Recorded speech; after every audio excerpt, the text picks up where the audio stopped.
Le soleil matinal baignait les ruelles tranquilles de St. Mary Mead d'une lumière dorée, filtrée par les feuillages encore perlés de rosée. Les oiseaux, insouciants, s'égosillaient dans les haies, tandis que la brume se dissipait lentement au-dessus des toits de chaume. Dans ce décor idyllique, rien ne semblait pouvoir troubler la paix apparente du village. Miss Jane Marple, silhouette discrète mais toujours alerte, se tenait devant la vitrine de la boulangerie de Mrs. Abernathy. Une odeur de pain chaud, mêlée à celle de la confiture de groseille, s'échappait de la porte entr'ouverte. D'un regard précis, elle observa les passants, son esprit aussi affûté que les ciseaux de la couturière du village. C'est en tendant la main pour attraper son paquet de farine que Miss Marple entendit la rumeur.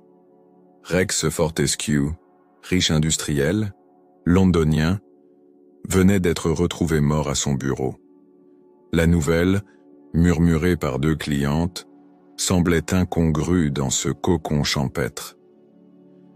Ce n'était pas la mort d'un homme important qui surprenait Miss Marple, mais le détail qui l'accompagnait. Un sachet contenant exactement 100 grammes de seigle avait été retrouvé dans sa poche. Un élément aussi insolite qu'absurde, qui ne pouvait être que le fruit d'une mise en scène. Tandis qu'elle rentrait chez elle, Miss Marple se remémorait une comptine de son enfance, une chanson étrange et ancienne évoquant le seigle, les oiseaux noirs et une mort annoncée. Une impression de déjà-vu s'insinua dans son esprit, fragile mais tenace. Installée dans son salon fleuri, une tasse de thé à la main, elle feuilletait un ancien recueil de ballades populaires. Ses doigts s'arrêtèrent sur une page jaunie, et ses lèvres murmurèrent les paroles oubliées d'un chant enfantin. Sing a song of sixpence, a pocket full of rye. Le téléphone sonna avec insistance, rompant le silence. C'était l'inspecteur Neal, que Miss Marple connaissait depuis une affaire précédente. Il l'informa qu'un meurtre étrange venait de survenir à Londres et que le nom d'une certaine Gladys Martin, ancienne domestique de Miss Marple, était mentionné. En entendant ce nom, le cœur de Miss Marple se serra. Elle se souvenait bien de Gladys, jeune fille timide et naïve, qu'elle avait autrefois prise sous son aile. Savoir qu'elle était impliquée, d'une manière ou d'une autre, la poussa à sortir de sa retraite tranquille, sans perdre un instant. Elle plia soigneusement son châle, prit son carnet de cuir noir et écrivit une courte note à son neveu Raymond. Puis, d'un pas décidé, elle prit la route de Londres, bien résolue à découvrir ce qui se cachait derrière cette énigme tissée de comptines anciennes et de graines de seigle. Le train filait à travers la campagne anglaise, soulevant un fin rideau de poussière dorée au passage. Miss Marple, assise près de la fenêtre, observait les champs ondulants, le regard perdu dans une réflexion silencieuse. Son esprit reconstituait les fragments épars de cette étrange affaire, avec la précision d'un artisan minutieux. À son arrivée à la gare de Paddington, l'agitation londonienne lui parut assourdissante. Les porteurs couraient d'un quai à l'autre, et les annonces se succédaient dans un murmure métallique. Elle serra son sac contre elle et héla un taxi, donnant au chauffeur une adresse du quartier de Bayswater. Le manoir des Fortescue, un édifice victorien sévère, se dressait au bout d'une allée bordée de cyprès sombres. Une atmosphère pesante semblait émaner des murs, comme si le bâtiment lui-même portait le fardeau d'un secret mal dissimulé. L'inspecteur Neal attendait Miss Marple sur le perron. « Miss Marple, je vous remercie d'être venue si rapidement, » déclara-t-il, en la saluant respectueusement. Elle hocha la tête, le regard déjà scrutateur. « Je suis inquiet pour Gladys. On l'a retrouvée morte ce matin dans le jardin, une pince à linge sur le nez. » Miss Marple pâlit légèrement. Ce détail incongru, grotesque presque, lui rappela une autre strophe de la comptine. Elle savait que cette mise en scène n'était pas un hasard. Le meurtrier suivait un schéma précis, presque rituel. Une pièce de théâtre macabre se jouait entre ces murs. À l'intérieur du salon, l'air sentait la cire ancienne et le parfum fané. Adélaïde Fortescue, la veuve, se tenait près de la cheminée, les mains crispées sur son mouchoir. Ses yeux cernés d'un col discret semblaient de chercher à lire dans les pensées de leurs visiteurs. Rex avait beaucoup d'ennemis, Miss Marple. Il traitait ses associés comme des esclaves.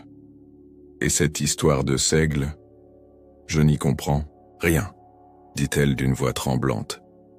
Miss Marple, impassible, nota le tremblement dans sa voix mais aussi l'absence de réelle émotion dans son regard. L'inspecteur Neal invita Miss Marple à visiter la chambre de Gladys. C'était une pièce modeste, décorée avec simplicité. Sur la table de nuit, un carnet aux pages cornées révélait des pensées confuses. Monsieur Dubois, rendez-vous étrange, paquet de graines, ne pas oublier. Avant de quitter la pièce, Miss Marple s'approcha de la fenêtre. Le jardin en contrebas semblait paisible, mais une sensation de menace planait dans l'air.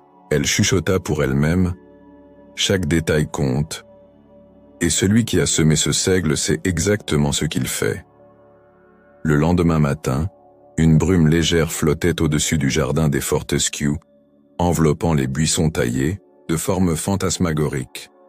Miss Marple, vêtue d'un manteau gris-perle, marchait lentement parmi les allées, son regard attentif s'attardant sur chaque recoin, chaque trace laissée dans la terre humide. Non loin du parterre de rosiers, elle s'arrêta net. 3 oiseaux morts gisaient côte à côte, rigides, leurs ailes noircies déployées comme des reliques tragiques. Elle se pencha, sans les toucher, et nota leur position exacte. Le tueur continuait son jeu morbide, inspiré par la comptine « 3 blackbirds baked in a pie ». L'inspecteur Neal rejoignit Miss Marple, l'air préoccupé. « Nous avons interrogé tous les membres du personnel. Personne n'a vu quoi que ce soit d'inhabituel la nuit dernière. » Elle leva, un sourcil, légèrement amusé. « Quand quelque chose de terrible se prépare, cher inspecteur, le silence est souvent plus bavard que les paroles. » À l'intérieur du manoir, Percival Fortescue, fils aîné du défunt, était plongé dans les comptes de l'entreprise familiale.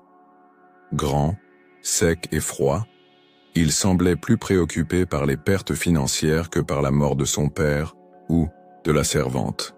« Mon père avait beaucoup d'ennemis dans les affaires, dit-il. Mais cela ne justifie pas un tel théâtre. » Jennifer Fortescue, son épouse, entra dans la pièce comme une apparition élégante. Elle portait une robe bleu nuit qui contrastait avec sa pâleur de porcelaine. Son regard croisa brièvement celui de Miss Marple, et dans cette fraction de seconde, la vieille dame lut une nervosité contenue. Gladys était étrange ces derniers jours, confia Jennifer, en se servant une tasse de thé. Elle écrivait sans cesse dans un petit carnet, se parlait à elle-même.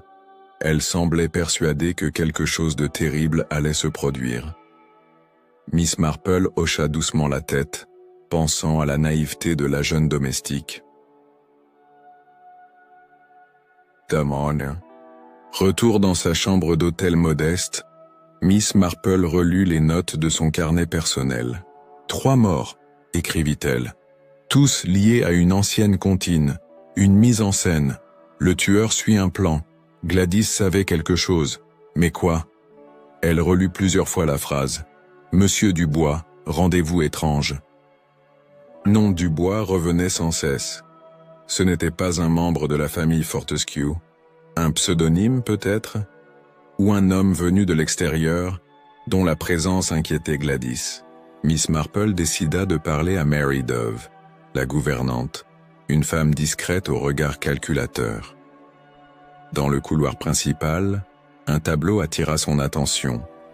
Un vieux portrait représentant une scène de chasse, avec une cage d'oiseaux, noir posé au pied d'un arbre. Une coïncidence de plus, ou un avertissement silencieux figé dans la toile? Miss Marple sentit que le passé, le folklore et le meurtre venèrent de s'entrelacer définitivement.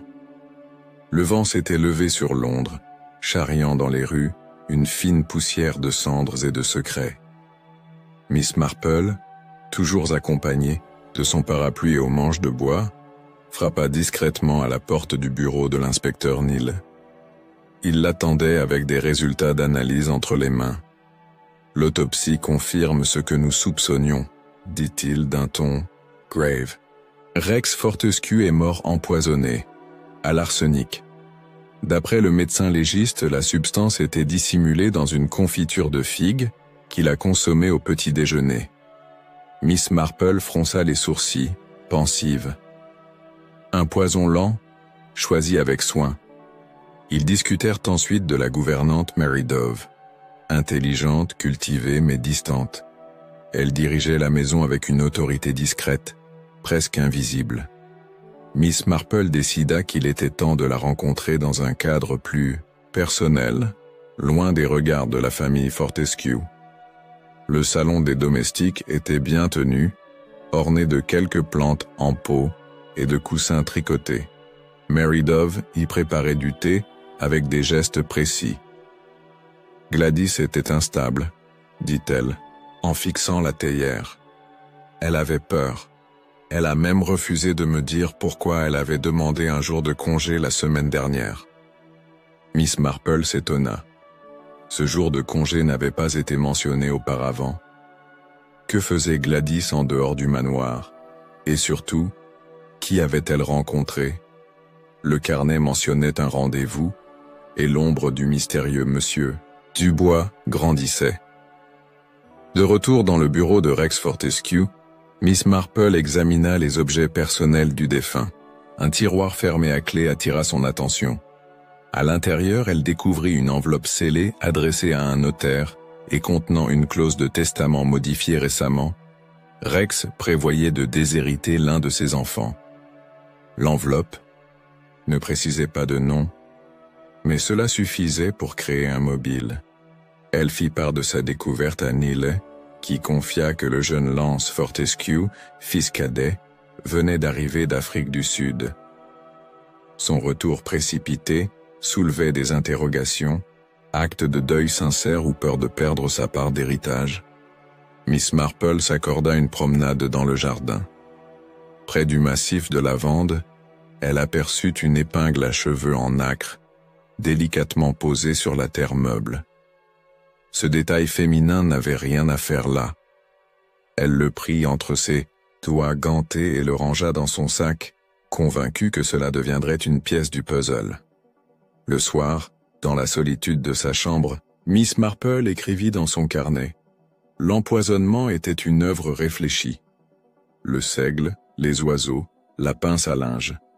Ce ne sont pas des signes au hasard. Le meurtrier suit une logique ancienne, peut-être enfantine, mais surtout implacable.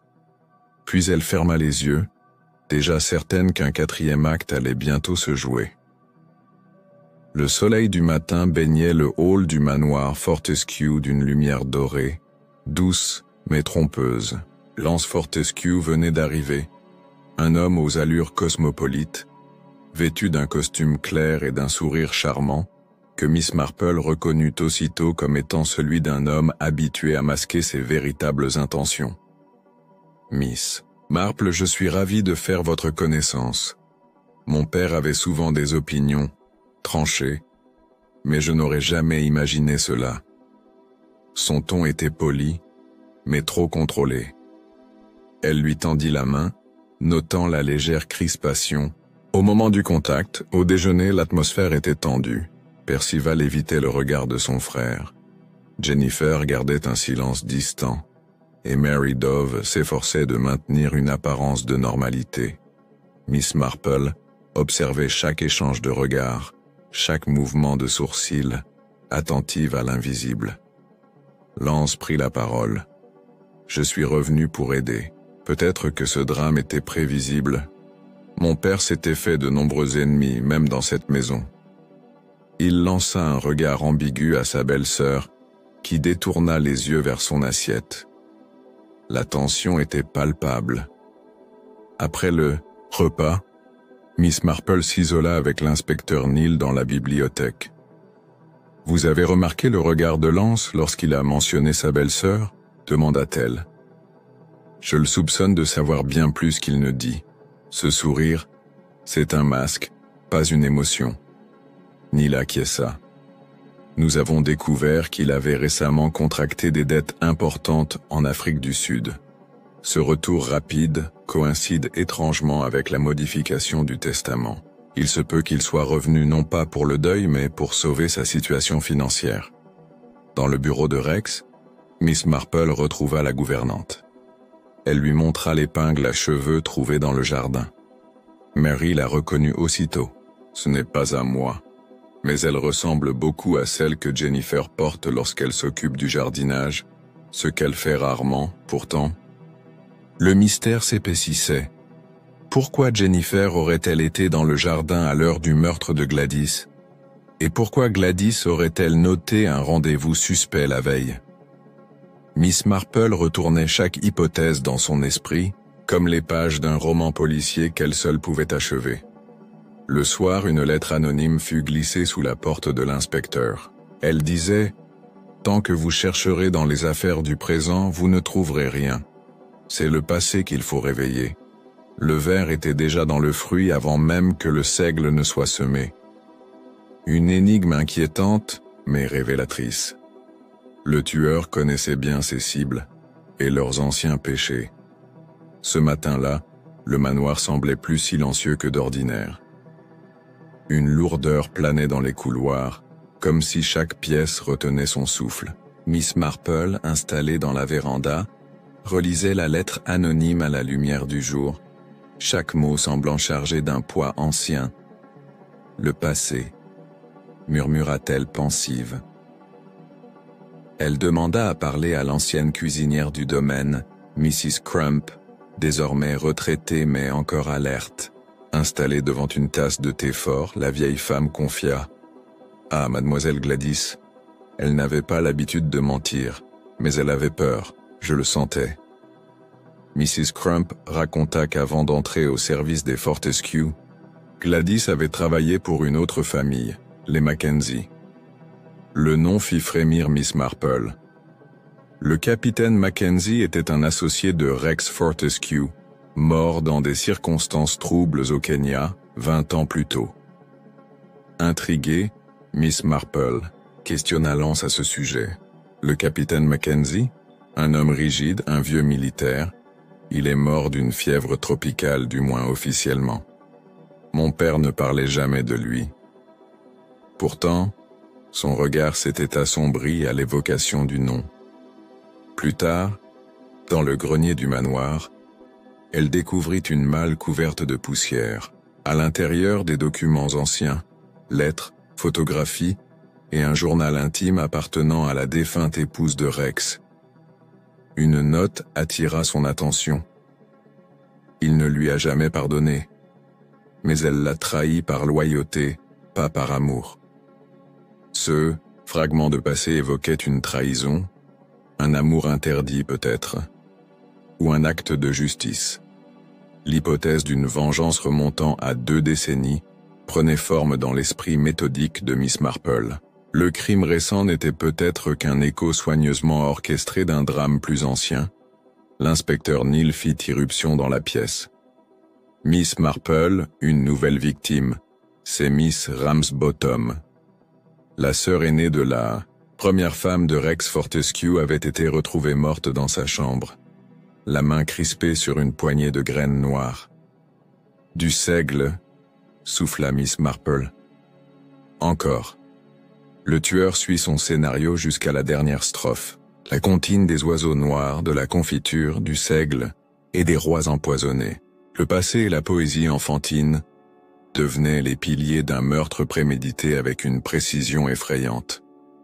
Miss Marple comprit alors que les réponses ne se trouvaient pas uniquement dans les chambres du manoir, mais dans les événements, oubliés d'un autre continent, d'une autre époque.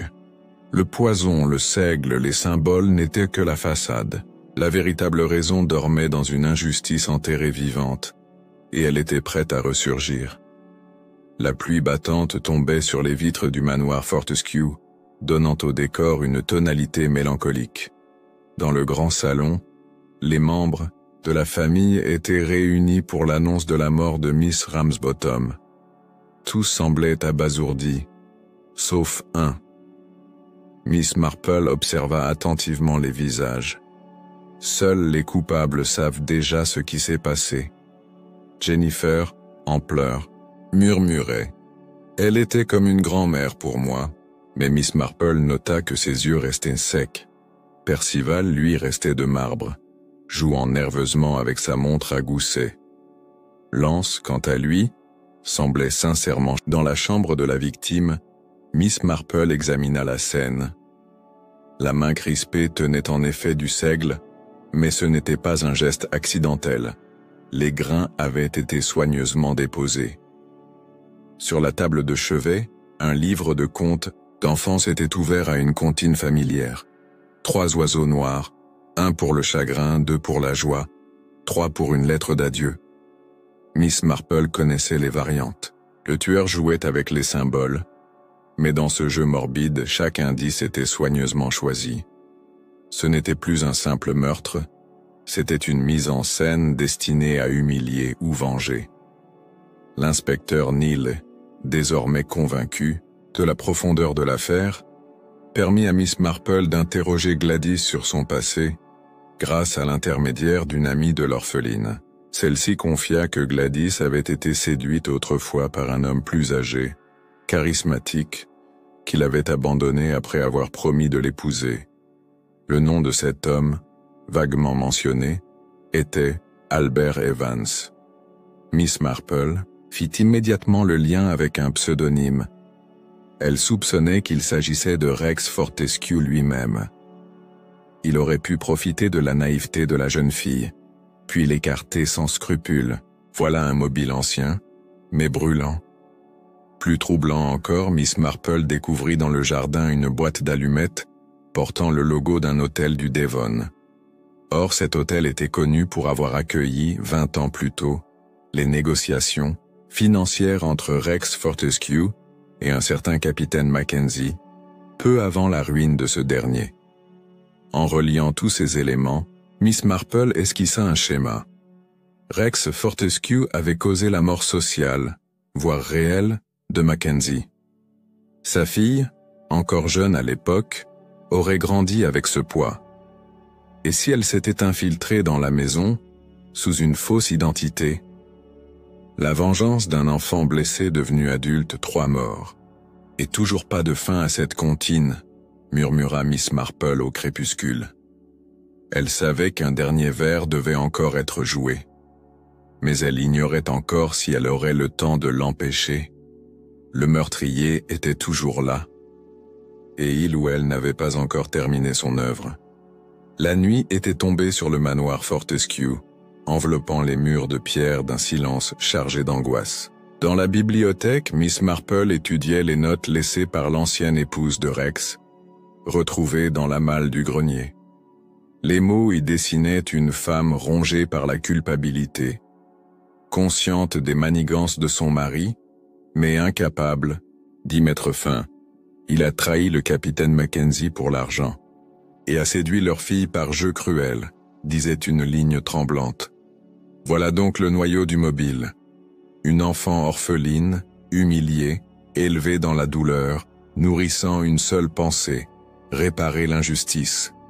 Et maintenant, elle vivait, sous un autre nom, dans cette même maison. Miss Marple fit appeler Mary Dove. Elle la fit asseoir calmement dans le petit salon, là où la lumière du feu révélait chaque détail du visage. « Dites-moi, mademoiselle Dove, avez-vous déjà été en Écosse ?» La femme fronça les sourcils, puis répondit avec assurance.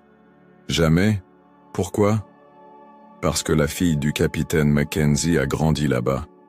Elle avait les mêmes yeux que vous, et le même accent lorsqu'elle se laisse aller. » Mary Dove ne répondit pas tout de suite. Son masque de froideur se fissura légèrement. Elle croisa les bras.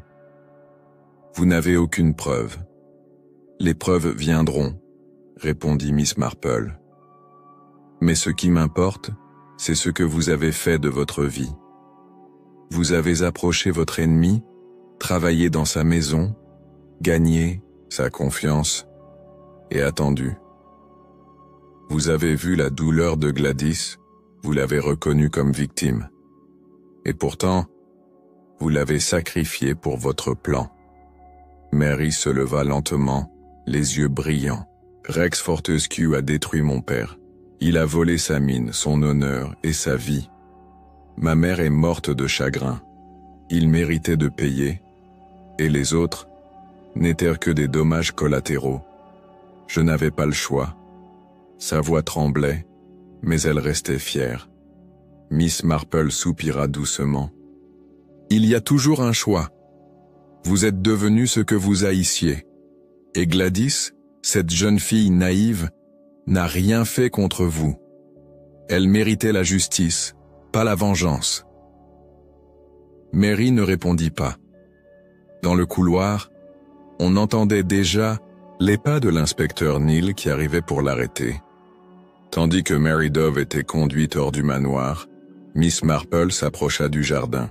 Là, au milieu des rangées humides, poussait une herbe modeste, du seigle. Un simple grain de vérité utilisé pour nourrir ou pour tuer. Tout dépendait de la main qui le semait.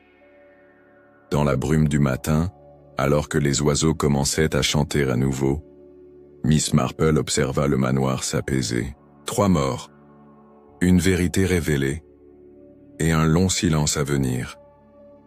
Elle murmura pour elle-même. La comptine est terminée. Mais il faudra encore du temps pour que cette maison réapprenne à vivre. Le manoir Fortescue, vidé de ses tensions, les plus criantes, baignait dans une lumière pâle et incertaine. La tempête semblait s'être déplacée à l'intérieur des cœurs. Miss Marple, toujours présente, s'accordait un instant de silence dans le petit salon où l'affaire avait commencé. Tout semblait calme à nouveau, mais elle savait que les blessures mettraient du temps à cicatriser. L'inspecteur Neal, plus sobre que jamais, confirma que Mary Dove, de son vrai nom Constance Mackenzie, avait avoué, non sans fierté, l'empoisonnement de Rex Fortescue. La tasse de thé fatale avait été préparée avec un extrait de Taxus, dissimulé grâce aux habitudes matinales strictes du défunt. Concernant Gladys, Mary n'avait pas agi seule. Une complicité passive se dessinait dans les gestes de Jennifer Fortescue, prête à tout pour se débarrasser de la domestique qui menaçait de tout révéler. Miss Marple soupçonnait qu'un chantage avait été tenté, puis réduit au silence. La jeune fille est morte 2 fois, par naïveté et par trahison. Miss Ramsbottom, elle, était un dommage collatéral bien plus tragique. Témoin lucide de la corruption de son entourage, elle avait sans doute découvert la vérité sur Mary, ou sur Jennifer. Sa disparition avait été le seul moyen pour maintenir le plan sur ses rails. Une graine de seigle dans sa main, pour brouiller les pistes, pour nourrir le mythe. Lance Fortescue, désormais seul héritier, avait fait preuve de sang-froid mais aussi d'une sincérité inattendue. Il ne désirait ni vengeance ni richesse excessive. Il annonça vouloir vendre le manoir et en redistribuer une part aux anciens employés de la maison. « Ce lieu est trop lourd de souvenirs », dit-il à Miss Marple, les yeux humides. Miss Marple visita une dernière fois la chambre de Gladys. Elle trouva, sous l'oreiller, un petit carnet d'écriture. À l'intérieur, la jeune fille avait noté ses rêves, ses doutes, ses craintes. « Je crois qu'on me ment. Quelqu'un m'a dit que je n'étais pas assez intelligente pour comprendre, mais je sais que quelque chose ne va pas. » Ces mots résonnèrent longuement dans l'esprit de Miss Marple. La société oubliait trop souvent que les plus simples voyaient souvent plus clair que les autres. Gladys, sans formation, sans défense, avait su sentir le danger, mais personne ne l'avait écouté à temps. C'était là le véritable drame. L'inspecteur Neal, avant de partir, remercia Miss Marple avec une sincère admiration. « Vous avez vu là où je ne regardais pas. Vous avez compris que cette comptine n'était pas un jeu, mais un code, une vengeance poétique nourrie de douleur. Elle répondit avec humilité. Parfois, avant de quitter Yew Tree Lodge, Miss Marple cueillit une tige de seigle dans le jardin. Elle la glissa dans son sac comme un souvenir silencieux.